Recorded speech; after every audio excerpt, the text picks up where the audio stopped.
نحمدہ و نصلی علی رسول الکریم اما بعد۔ سورۃ الاعراف کا مختصر خلاصہ یہ ہے: دعوت رسالت، پیغمبروں کی پیروی پر زور، تنبیہ اور ڈراوے،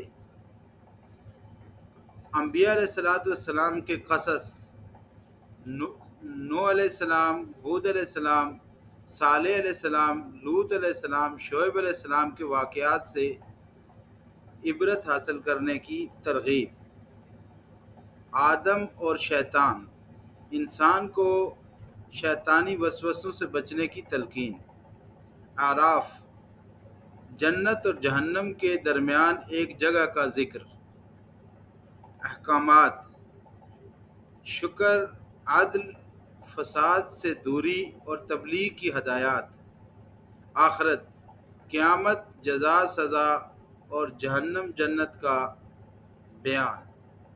اس صورت میں یہ مضامین بیان کیے گئے ہیں۔ اللہ تعالی ہمیں قرآن پر عمل کرنے، اس کو اپنی زندگی میں لینے اور دوسروں تک پہنچانے کی توفیق عطا فرمائے۔ وآخر دعوانا ان الحمد للہ رب العالمین۔ السلام علیکم ورحمۃ اللہ وبرکاتہ۔